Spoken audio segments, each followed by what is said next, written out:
May mga taong ayaw sa'yo. Wala ka naman, kahit wala kang ginagawa sa kanila, ayaw pa rin sa'yo.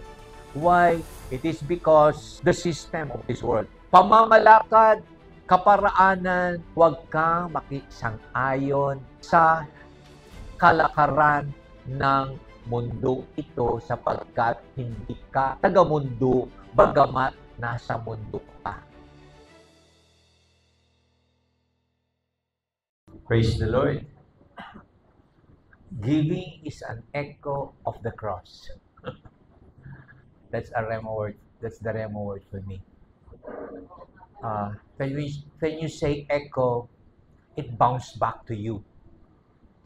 So what happens in the cross, as you give, always bounce back to you. And at the cross, there is life, there is power, there is abundance, there is prosperity, there is everything there. So if you want what's happened at the cross, always bounce back to you, give. Amen.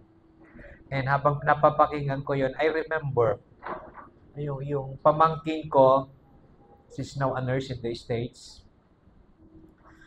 Nung bata pa siya, during Christmas, she enjoys receiving gifts. At nagtatapos po yung Christmas celebration namin. Pag ino-open na yung ino-open din nila yon yung mga gifts na tinanggap nila. So, isa-isa. So, everybody, marami sila. Everybody is so noisy, happy, excited doon sa mga natanggap nila. But one time, she confronted her parents. She confronted her parents. At ang sabi nga niya, Papa, palaging maraming binibigay si uncle. Pero bakit siya wala? Wala daw bumabalik sa akin. Sinagot siya ng aking kapatid. Sabi nga niya, sa akala mo lang, walang bumabalik sa kanya. Napakarami niya, nandun sa kwarto na niya. So, sabi nga niya, yung mga tinatanggap nyo ay ano lang yan, overflow lang yan sa binibigay niya. And while hearing the message today, it's just an echo. It's just an echo of the cross. Natutunan niya na she wanted to experience what's happening. So, she's not that rich, pero she keeps on giving and giving and giving and giving. Because I believe natutunan niya na even though there is no Bible study that she has heard, she knows that giving is just an echo. It returns back. It bounces back. At usually, yung bounce back, pag sound kasi, yung bounce back niya sa'yo, mas maganda kaysa sa rinilis mong sound. And I believe that's scriptural, that's biblical. So, and the best time to give is when seemingly you got nothing to give anymore. That's the best time to give. Nung para bang wala kang maibibigay, pero kailangan mo magbigay. To the extent na sometimes you just give it. Because that's the nature of you. Tama pala yung scriptural na it bounces back the character of God to you. Yung pag-character mo na kasi yun, it is no longer about what is there. But it is already an expression of who you truly are. Yung totoong ikaw ay nagmamanifest na lang. And I experienced that. I did have a Christian boss, a friend of mine. Every Christmas, punong-puno palagi yung room kasi manager siya. Punong-puno palagi yung room niya ng regalo kasi we approve supply. Kami yung nagbabayad sa lahat ng suppliers ng buong company. So, ang dami niyan. There is always one thing that he will always tell to the secretary. Ang sabi niya palagi, yung mga kalat dyan, ipamigay mo na. Kalat na tuloy ang tingin. Yung mga kalat dyan, ipamigay mo na. Nabibigla yung secretary because she was not used to na ganun ang magiging amo niya. Sabi niya sa akin, totoo ba yung sinabi ng friend mo na pinamimigay na daw yung kalat? Anong kalat? Yan yung mga regalo, kalat ang tawag niya. Ipamigay ko na daw yung kalat. Ay, totoo because that is what we believe. That is what we believe. Na you just get what is necessary yours and you just give it away. Anyway, hindi naman daw niya makukonsume yung mga yun. Aanhin mo naman yung basket na sako-sako mga. Ganyan kasi ako dati. Usually, I receive isang sakong grapes, isang sakong orange, isang sakong apple, karton-karton pala. 2 karton na apple, 2 karton na grapes, 2 karton na orange. Paano ko iuwi? At saka sino kakain yan? I just get enough and bahala na kayo dyan. sabi ng kasama ko, pamimigay mo talaga. Unang-una, problema kung pag-uwi niyan. Pangalawa, wala namang kakain yan. So I just get what is needful and then let them give away. Only to find out, I found later, hindi daw ginagawa yun. Pero, I think God is teaching us to give even if masarap kasing magbigay pang marami. Pero kapag kukonti, diyan mo malalaman kung sino ka. Kasi who you truly are, mahahayag. Kasi, talaga nagbibigay ka kahit wala ka. At ganun nga rin sa bahay. Yesterday, a man came in the house. May dala siyang, palagi, and just don't know kung saan niya kinuha yun. May dala siyang fresh leaves of malunggay. Sabi nga niya, ibibigay ko po ito sa inyo. And it bounced back to him in other forms. It bounced back to him in other forms. Uuwi siya sa kanila na marami na siyang grocery items. Yung bang simpleng daong na malunggay na binibigay niya, na maybe pinitas niya o kaya kinakailang putulin ka, kinukuha niya yun, pinibigay niya. And then, he would bring home bags of groceries. It bounced back more than what he has given. So that is his nature. And tama yung scripture, it is an echo of who God is. And we can never outgive God. But that is not my message today. Let's go back. Let's come straight to the message. Ayan. I like so much John 15. Ang daming pagkilos ng Diyos dito na babantayan mo. And it would always surprise you every time the Lord moves and the Lord transitions. Ito yung gusto ko sa John 15. There is always a transition. Para bang kahapon ay tag-init, all of a sudden, tag-ulan na. Kahapon, naliligo ka ng pawis. Ngayon naman, nakabalot ka ng kumot. Di ba? Parang you are always surprised. Sabi nga ni... Sino ba yung bida sa... Forrest Gump ba yun? Forrest Gump? Life is just a box of chocolates. Sabi niya, life is just a box of chocolates. Pagbukas mo doon sa box, you would be surprised what is there. So, let's see how the Lord transitions, how the Lord moves in His Word. Sabi niya sa John 15:18, if the world hates you, you know that it hated me before it hated you. Ano ba yung nangyari sa verses before verse 18. Ano yung pinag-uusapan doon? Oh, nakalimutan nyo na. It is about friendship. Tama? And all of a sudden, nag-shift na siya. Hindi na tayo bate. Tama ba? Nakita mo ba? He talks about friendship. Pero this time, nagkaroon ng pagtalon. Hindi ko alam kung pagtalon ang tawag dyan. Nagkaroon ng mga shifting, nagkaroon ng mga transition. It is now speaking of we are no longer friends. Ito yung hindi friendship. Hindi tayo bate. Yung before that, bati tayo.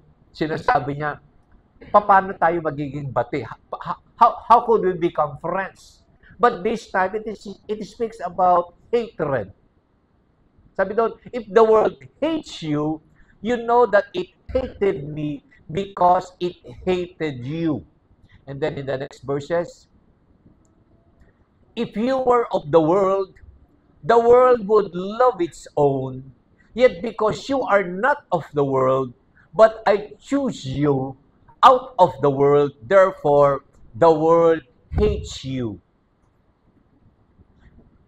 Remember, the world that I said to you, a servant is not greater than his master.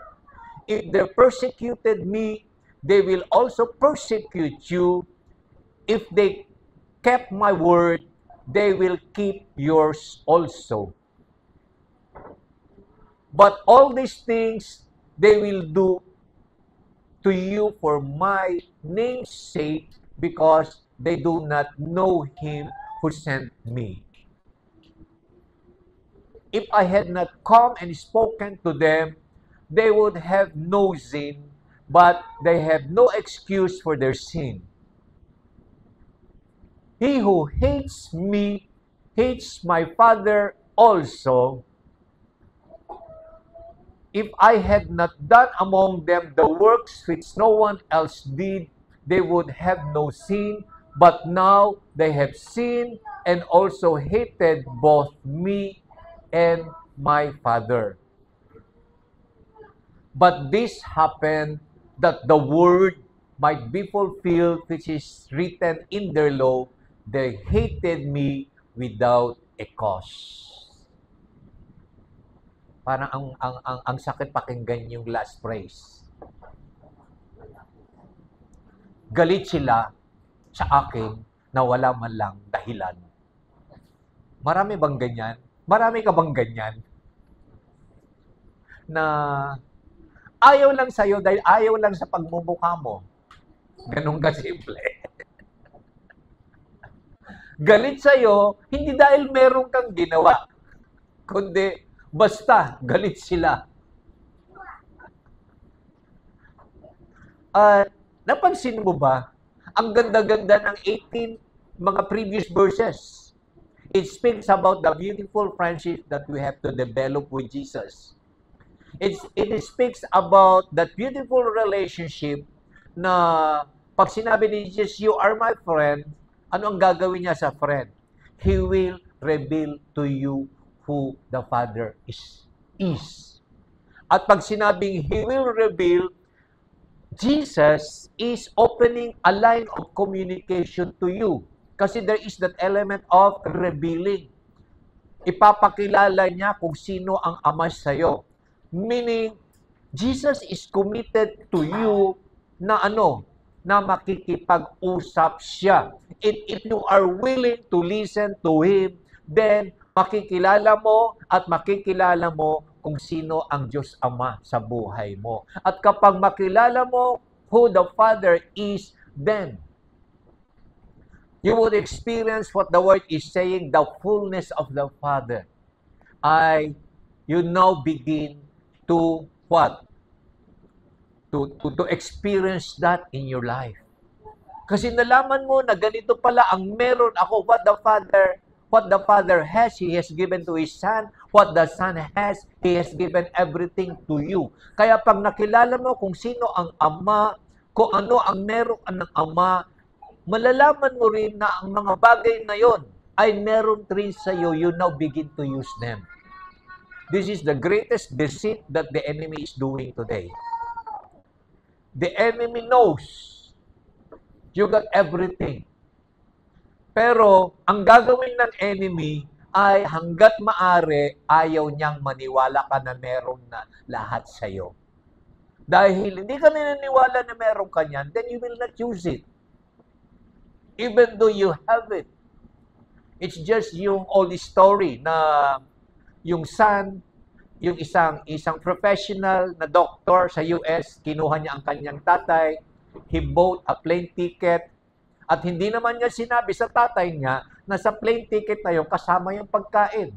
Kaya every time daw, during the flight, every time daw, na lumalapit yung stewardess, magsasabi, chicken or pork. At sabi niya, no, thank you. Kasi akala niya, babayaran niya. Kaya pagdating daw niya, galit na galit daw siya sa anak niya, na ano ang sabi, gutom na gutom ako. Kailangan pakainin mo agad ako. Bakit di ka ba kumain? Kaya, hindi, wala naman akong pera pambayad. Samantalang, what? Everything na kailangan niya na pagkain sa airplane na yan ay privilege niya, nasa kanya na yun. Yet, he don't know it, and so he did not. Hindi niya kinuha. That's what the enemy is doing in us today. Yun ang reason why Jesus has to reveal who the Father is to you. Para malaman mo kung ano ang meron ka na ibinigay na sa iyo upang gamitin mo yan sa iyong buhay, makita sa iyo ang kapahayagan ng katauhan ng Diyos sa iyong paglalakad sa lupang ito. And that is the friendship that Jesus wanted to establish in us. Then all of a sudden, it speaks about hindi naman kaibigan. It speaks about Jesus telling na they will hate you without a cause because of me. Now, very clear sa word na yan na in this world, you can expect opposition because the world hated Jesus. May mga taong ayaw sa'yo. Wala ka naman, kahit wala kang ginagawa sa kanila, ayaw pa rin sa'yo. Why? It is because the world hated Jesus. Pag sinabi mong world dito, it speaks about the system of this world. Yung pamamalakad, kaparaanan, at mga bagay na kung saan ay makamundong bagay. Kaya nga, very clear ang sabi ng Lord sa Romans 12. Pagkatapos mo inalay ang iyong sarili bilang isang handog na buhay sa Diyos, very clear yung instruction niya sa verse 2. Anong sabi niya sa verse 2? Do not be conformed. Huwag kang makisang-ayon sa ano? Sa kalakaran ng mundo ito sapagkat hindi ka taga-mundo bagamat nasa mundo ka. There should be a clear distinction who you are. Who you are. Now, napansin niyo ba yung title ng message ko? Anong nakalagay sa Facebook natin? Friend of Jesus or friend of the world? Ngayon, magkakaalaman. Magkakaalaman. Sino ba talaga ang friend mo? Si Jesus nga ba talaga? O yung mundo ang kaibigan mo? Ang malaki mong problema, whether you like it or not, you are already a friend of Jesus. But the enemy would never wanted you to experience the beauty of being a friend of Jesus.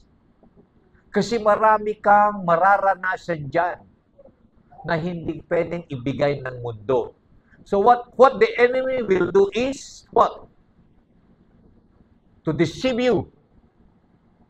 To deceive you na since nagamundo ka, sasabihin niya, okay lang na friend ka naman ni Jesus. Para sinasabi, okay lang na-attend ka ng Christian church. Okay lang na mag-pray ka.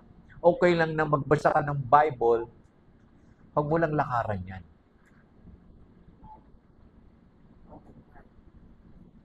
In its plain language, at ginagawa ito ng karamihan, at I am very sad na kapag nalalaman ko at naririnig kong ito, in so many offices, in so many workplace, kuminsan nagkakabulagaan ng lahat.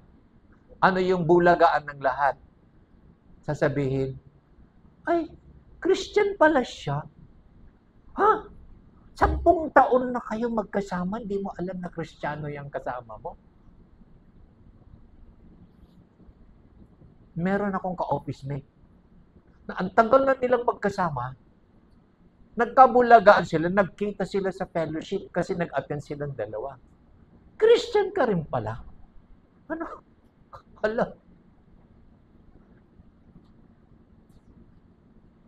How come? Nagkabulagaan. Na Kristiyano pala siya, samantalang kasama mo. Dapat, in 1 month's time, you know immediately. Whether that person is a friend of Jesus or a friend of the world. What might be the reason why? Ang tawag ko dito, it is, panlilinlang. Kasi ang katotohanan na ikaw ay pinili ng Diyos na kanyang kaibigan, kailanman hindi na ito mababago. Mababago na. It is for forever. You are now forever a friend of Jesus. It is just a matter of, are you showing to the world that you are indeed a friend? Kaya nga, we should always take this verse in the context of John 15. What is the context of John 15?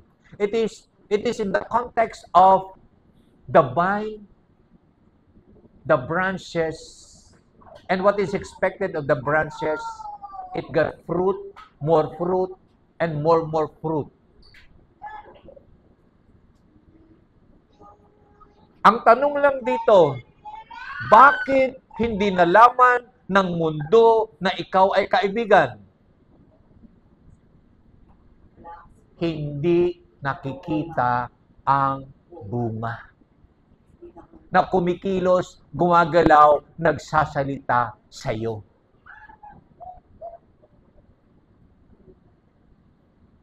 Kaya, ano ang sabi? Anong sabi ng Word of God? Anong sabi ng Word of God?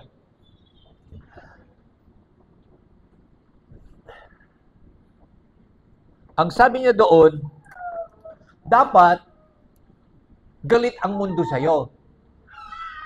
Pero kung hindi galit ang mundo sa iyo,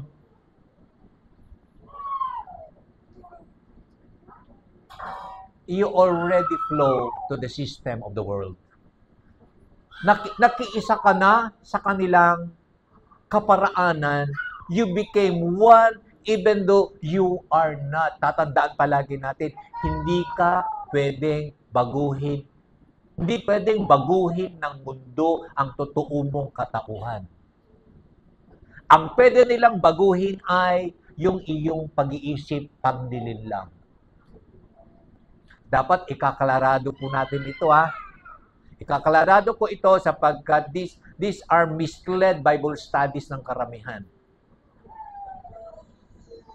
You are of the world, but you are not of the world. Ibig sabihin, you are forever a son of the living God. Hindi pwedeng baguhin ang katotohanan na yan. And since Jesus had chosen you to become a friend, you are a forever friend of Him. The only thing that changes is, have you been deceived by the world into acting just like one of them? And it happens even in churches today. I am so sad. I am not against people in the corporate world entering churches and being part of the leadership. But what makes it sad to me is many times these people in the corporate world brings the system in their corporate world into the church. Na ang tingin nila, the company grows that much. Naging progressive daw yung company. And so they are now bringing these things to the church. Kasi gusto nila, ganun din ang mangyari sa church.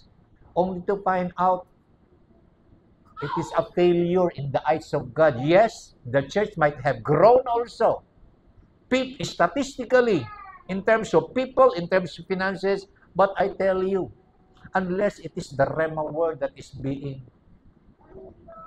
yung nagaganap sa church na yan, it is a failure even though ang daming tao, mayaman ang church na yan. This is the deceit of the world system in the churches today. And we don't want LIC to become a victim. We don't want LIC to become a victim. Totoo, maganda yan. Maganda yung kaparaanan, makamundo naman.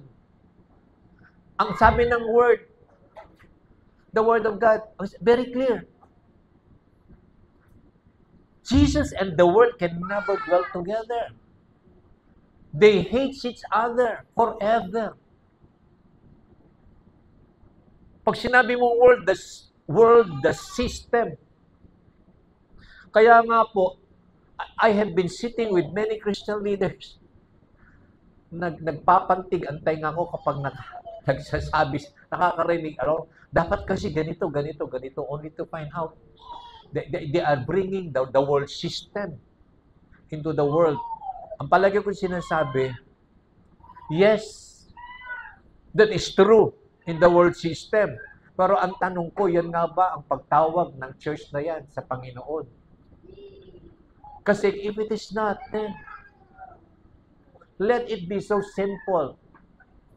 It is still very clear. It is still hearing and obeying. The Bible is still hearing and obeying. You hear what God is saying and you just do it. At kadalasan po, it clash. Salungat palagi sa sinasabi ng mundo, kagaya po ng giving principle kanina. Ang sabi ng mundo, mawawalan ka kapag ikaw ay nagbigay. Pero ang sabi naman ng Lord, you are creating a space for God to fill in. Ang tanong, are you creating a space or you just not having a space at all for God to fill in? It's always a choice. You are given that privilege, pero if you don't decide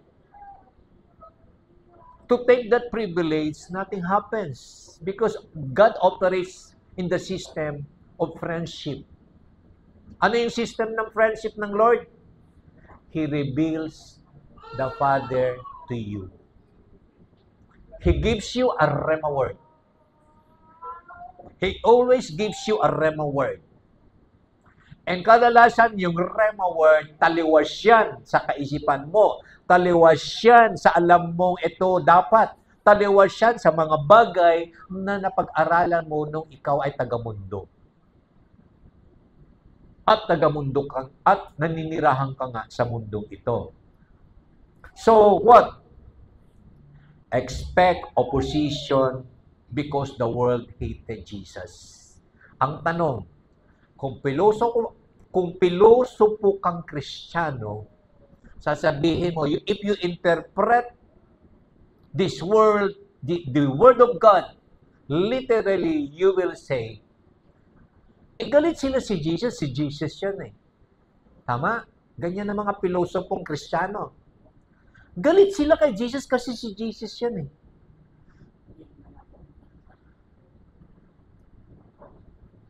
Hindi ako kasama dyan. Kay Jesus sila galit, hindi sa akin dapat. Ang tanong, we are being called to represent Jesus on this world. They got to see Jesus in you. Kapag hindi na nila nakita si Jesus sa iyo, then they will not hate you. Sabi nga ng Word of God, they will love you. Because you are one of them. Ngayon, ang palatandaan, galit ba ang paligid mo sa iyo? If the answer is yes, then they see Jesus in you. If the answer is no, okay lang sa kanila ikaw, then they see you as one of them. Why? Ano ang palatandaan na hindi nila nakikita si Jesus sa iyo?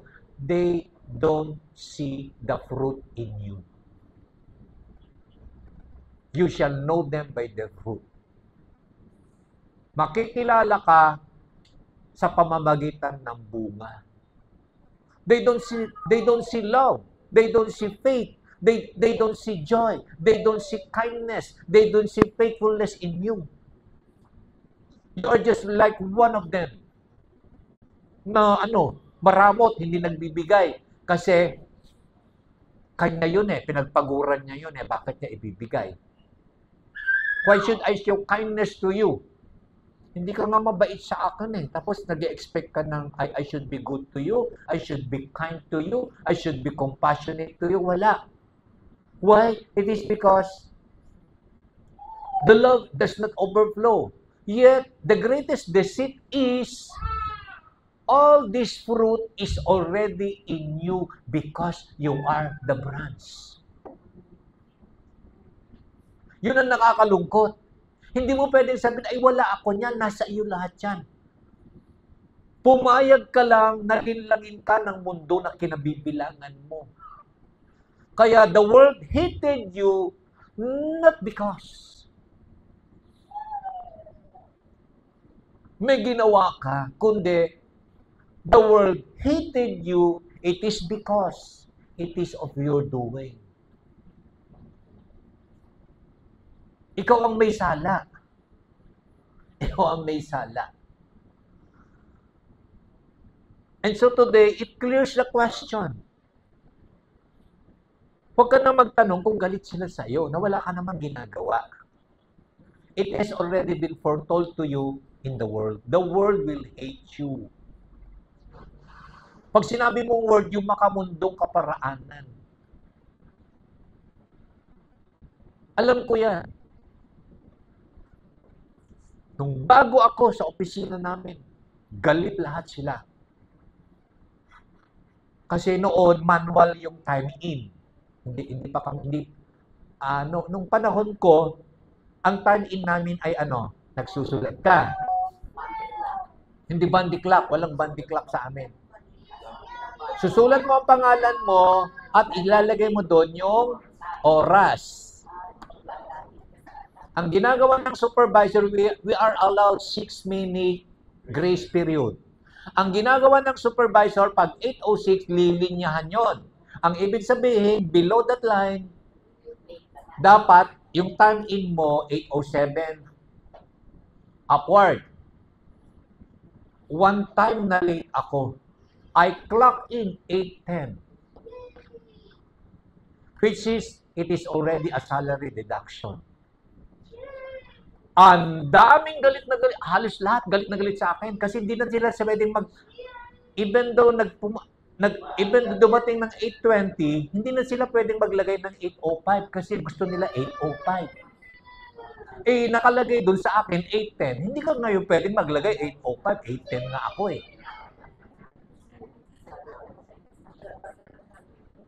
Diba? Naku, galit na galit sila. Kinonfront ako. Sa susunod, huwag kang malilate, ha? Pati kami nadadamay. Anong nadadamay? Ikaw nga mas late, Bakit ako ngayon ang may kasalanan na 8:30 ka? Tapos sabihin mo, talagang late ka. Talagang late ka. Ang pinag-uusapan dito, it is the system. They hated you because they see the fruit in you. Pangalawa, Since bago-bago pala ako nauutusan.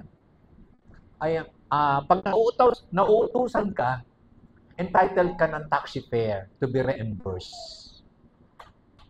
Nako, may mga 3, 4 na kataong galit na naman sa akin.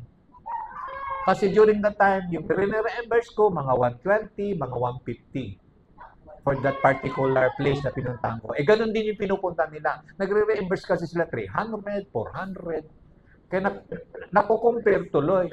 Bakit pares lang naman kayo ng pinuntahan? Umikot-ikot ka ba? At umabot ka ng 400, samantalang 120 lang ito?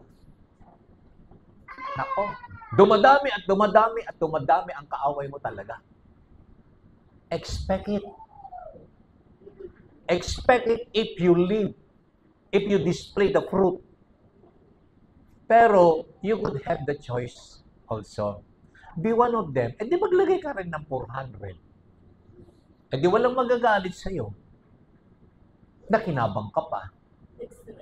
The only thing is, the fruit that is already in you, hindi mo binigyan ng pagkakataon na ito ay mahayag at maluwalhati ang Diyos. Yan ang pandaraya ng mundo. And I got a lot of testimonies. Kagaya ng palagi ko sinasabi. For 20 years, I could have been in the management level. Pero, they never gave it to me. Why? Because you will expose the darkness that is there. Kaya nga, yung boss ko na military talaga nakipag-inuman sa top management. Malaman niya, why is Henry never been a candidate for this position? Samantalang dapat, noong pa siya na. Sabi nila, we cannot take him in here. Mayayari tayong lahat. Mayayari tayong lahat. So they hated you. It is because you live a life just like a branch that bear fruit. Ang tanong, okay ka pa ba sa workplace mo? Kung okay ka pa, medyo kinakabahan ako sa'yo. Kinakabahan ako sa'yo. You could be one of them already. This is not a good message, right? This is not a good message. It will expose you. No. There would be a lot of people who likes you because they are being attracted to the word that is living in you. Kaya nga po, dumating yung time, it's now time for the Word of God to be exposed through your life. For the first time in the company, we were allowed, bago mag-work, it's a compulsory sa aming department. Walang magtatrabaho hanggat hindi kami tumatayong lahat at hindi kami nagdadasal lahat. At merong maglilid. To the extent na prinasper ng Lord yan, there is no worship. Sabi nila, kung naglalakpat sa din naman kayo ng 30 minutes bago kayo magtrabaho, why don't we just pray and sing worship songs? God will just open a door for you to minister. If you are willing to expose that fruit in manifestation in the workplace. Marami kasi nagsasabi, dapat in the office, dapat magustuhan ka ng lahat. I don't think so. I don't think so. Kasi you can never go against the word of God. The world will hate you because they hated me. The only way that the world will love you, it is because they don't see Jesus being expressed in us through our lives. Kaya nga po, tama yung sinasabi ng iba, we should be the walking Bible. Kinakabahan ako palagi kapag yung umpukan ng mga alam na alam mong hindi Kristiyano, parang nagugustuhan ka na nila, nagugustuhan mo na rin. Because in the first place, you didn't bring immediately the light. Bring the light immediately unto that place. Diba yung first reunion na inatinan ko after 50 years? I sat down, nagiinuman yan. They bring forth the most expensive wine. Tinagayan ako. Kinuha ko naman, hindi ko muna ininom. Pero bago ko ininom, they immediately open their mouth and say, nabasa ko sa Facebook mo, pastor ka daw. Totoo ba? I now begin to share the word. And they now slowly beginning to what? Tinatakpan, linalayo yung mga alak sa table. And they now begin na dinadala juice, Coke, Sprite, 7-Up.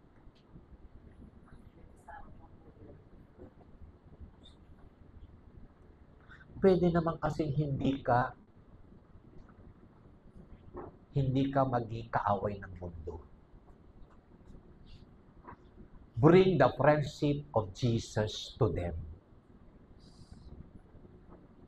But if you flow to them, because ang sasabihin mo palagi sa sarili mo, I came here for peace, only to find out you came for war. Ang tingin mo, I came here for peace and so I hold my peace. Only to find out you enter into the war zone. Unprepared, without bullets. Tatandaan mo palagi, pag pupunta ka sa isang makamundong handaan, pumasok ka sa giyera. You enter the war zone. Be prepared. At least you got bullets with you. What are your bullets? You got the word. Pray that the Holy Spirit would anoint you. Pray that the Holy Spirit will give you the opportunity. Hahawiin mo ang darkness with the light that is in you. If that is not your goal, then don't go. Why? The Word of God tells you the world hates you because they hated me first. Kaya ang ginagawa ni Jesus, pumupunta siya sa mundo, but He brings forth the light. He brings forth the power of the Father. He brings forth the revelation of the Father to that place. That even the demons will bow down. Kaya nga, they know. You know Bartimaeus? Ano yung sinisigaw ni Bartimaeus? He just know. He just know. That even though he was blind, there is an available light for him. Pinagtatabuyan siya ng mundo, pero siya hindi. I believe today this is a wake-up call for us. Na evaluate yourself. Baka ang tagal mo na sa lugar na yan, alam na alam mo makamundo ang mga tao dyan, pero okay na okay ka pa rin sa kanila at okay na okay ka pa rin sila sa iyo, then something is wrong. Something is wrong. Unless and until you are bringing forth the light to them. Now,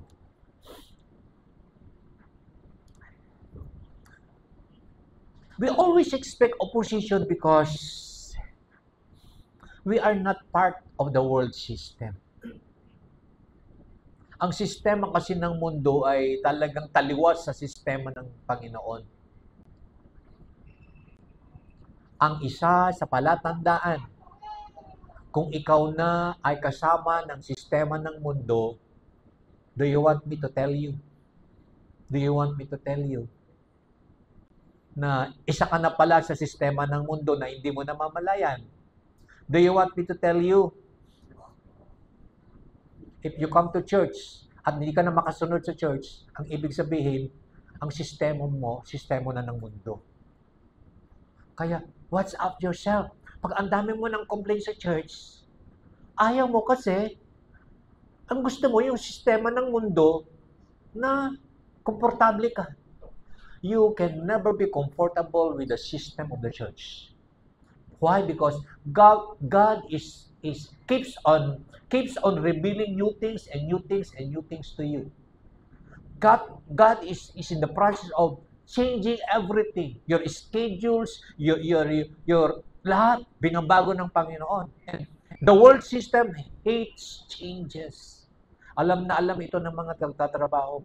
Di ba, Renz? Pag mag-introduce ka ng bagong system, sasabihin na, okay, let's go for it. No, they will not tell you. Ang una nilang gagawin, hahanapan ng mali. Ang ganda-ganda yung system, hahanapan ng mali. Ay, hindi naman na bago. Ay, papogi points ka lang. Ang daming sinabi. Kagaya sa amin. Very funny. Ang unang system ng computerization sa amin, ang tawag doon ay, ito yung version ng, ano ba yung sikat na version na yan? SAP. Bago SAP kasi, design din lang. Ang tawag sa amin ay smart. Sabi ng mga executives themselves, hindi naman smart. Hindi naman smart. So changes ay ayaw ng mundo. Pero sa Lord, palaging bago. Kaya kung nagtataka, kung medyo namumroblema ka, ano ba naman church na ito? Bago ng bago. It is because that's how God moves. There is always a fresh revelation, tapos ka na dapat dyan, nag-move ka na, dapat dito ka na. Kung komportable ka dyan, at natutunan mo na, imumove ka na naman niya uli. That is Christian life. Hindi pwede status ko dahil maganda naman. Hindi kagaya ng mundo na it takes 10 years, it takes 5 years, 10 years bago mo makita. At i-enjoy mo na ng company yung good results. That is not how God operates. In fact, kung 3 months time, natutunan mo na yan, God will let you move to another. That is how God moves. Kaya nga ang sabi ng Lord to the Israelites, when you see the pillars of cloud moves, what will you do? You got to move also. How could you move? Nag-set up ka ng tent, kasama ang mga tupa mo, kasama lahat-lahat. At sasabihin ng Lord, pag wala na yan, move ka na. How could you move? It disrupts your life. Pero that is how God moves. In fact, pag hindi ka nag-move, He keeps on moving. Maiwan ka. Kaya nga, what happens to them? What happens to them? What was their decision? Nung ganun ang sistema ng Lord na nararanasan nila, what was their decision? Bumalik na lang tayo sa Egypt. Bumalik na lang tayo sa mundo na okay naman para sa atin dahil may garlic, may onions, may tomatoes, may mga spices. The Old Testament and the New Testament are just one. Ganyan na ganyan. Kaya nga po, I for myself,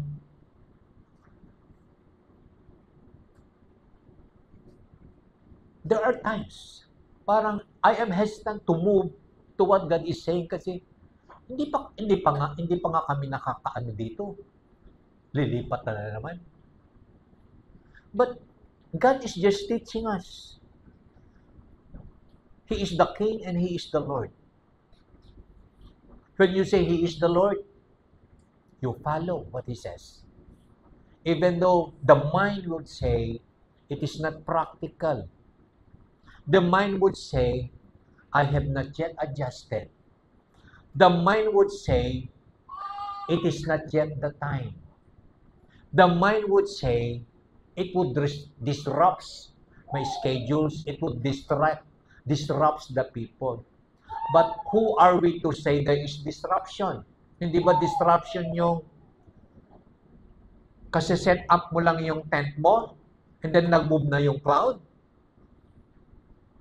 Eh may hawak-hawak kang baby, ang dami mong mga alagang hayop, tatanggalin mo lahat yun, pack up time, move. At ang problema mo pang malaki, hindi mo alam kung kailan titigil yung ulap. Hindi ka man lang makapagplano. Hindi ka man lang makapagpamili. Tama?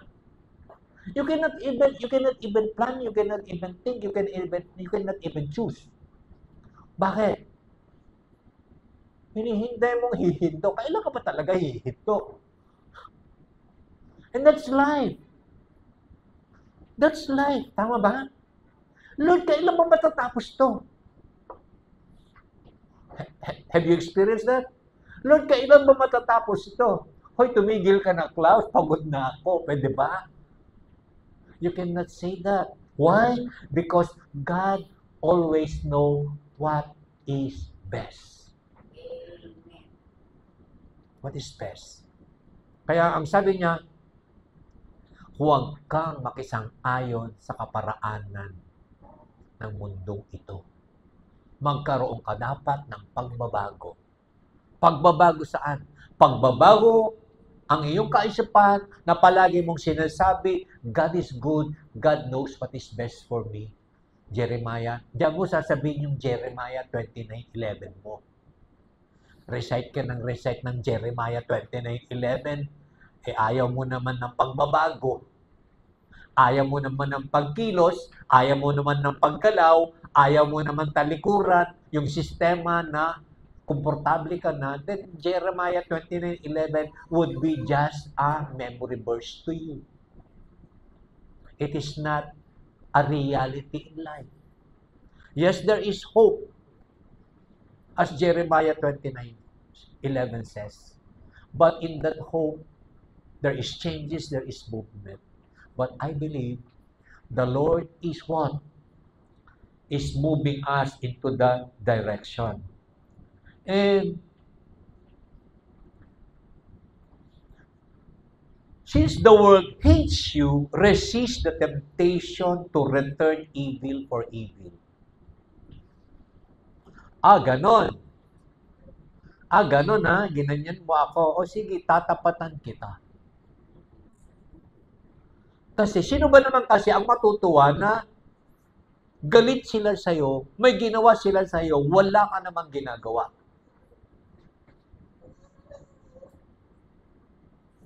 Vengeance is mine, says the Lord. It is not for you. Do not repay evil with evil, but repay it good. Balikan mo siya ng mabuti. Who knows that is now an open door for you to share the gospel.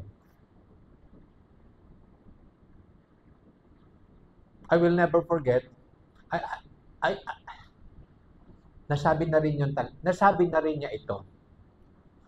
Ayoko talagang dalhin si Rommel sa church, sa fellowship. Kasi talaga naman makamundo yan. I never invited him. Pero the other way around. He invited himself. And he forced me to join him. Sinabi niya yun, di ba? He forced me to join me in the fellowship. Then only then, I was awakened in my slumber na that was his time. Maybe my testimony through my action had already spoken to him. Kasi hindi ko naman talaga siya sinisiran. I got to be very, very honest. Hindi ko talaga sharean yan. Kasi ayoko nga siyang sharean. Ayoko nga siyang maging kaibigan. Taga-mundo eh. We could never be friends. You could never be friends. But, what I did is, I did allow my life to be a language to people around me. And so, miracles happen. Sinabi niya yan. He invited himself to come to the fellowship. Even though I said, no, you cannot come. That is the funniest thing. Sabi ko, you cannot come. Pero, hindi. Titignan ko lang. Kasi mapiling ka, di pumunta ka. And then, nag-attend sa office. Gusto daw niyang umattend sa church namin. Ba, sumubro na ata. Hindi ko na nga in-invite sa church, sa fellowship, sa office. Pupunta naman sa church. At that time, I am conducting a leadership seminar. Module 3, that is for pastors. He wanted to join.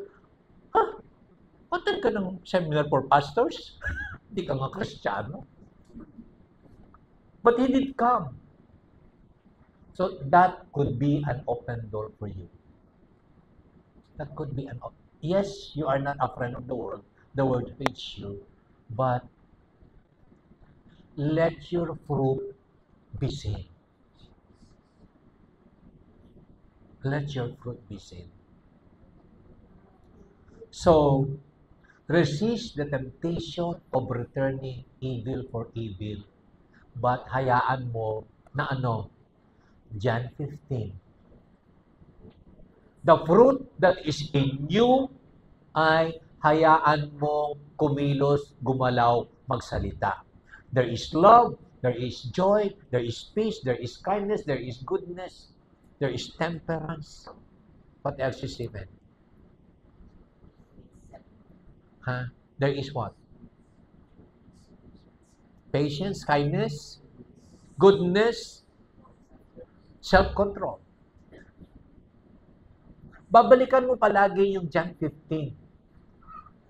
Siya ang vine, you are the branch, and it is expected of you to have fruit.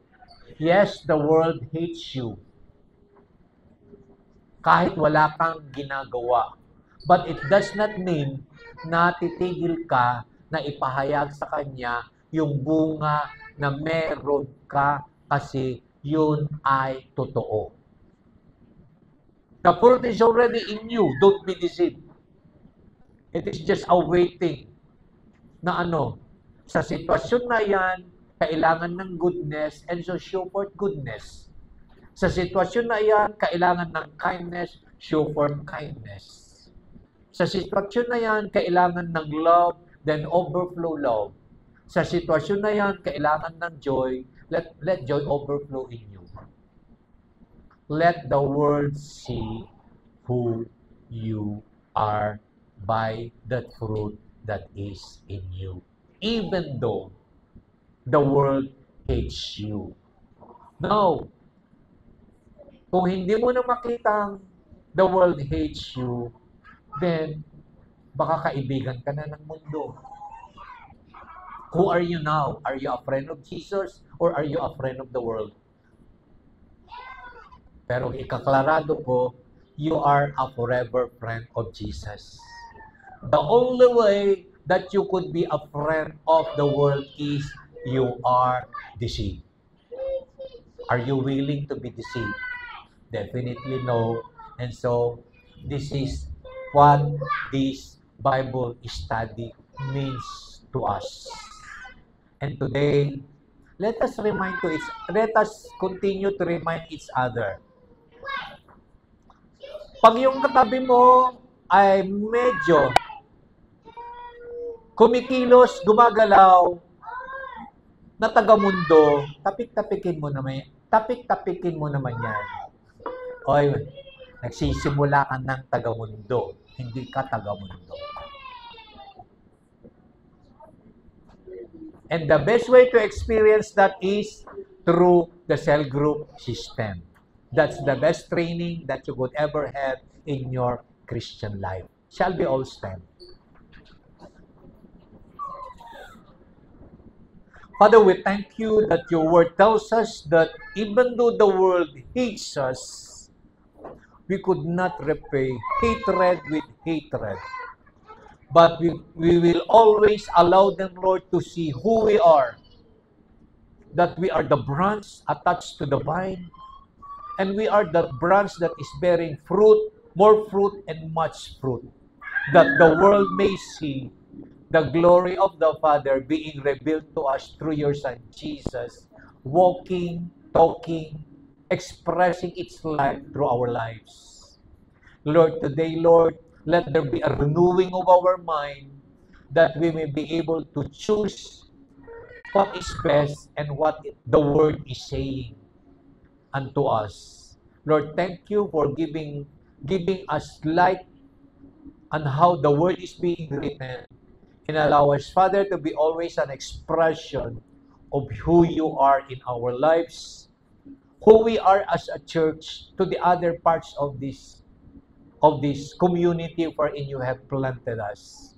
We give you the glory, we give you the honor. This we pray in Jesus' name. Amen.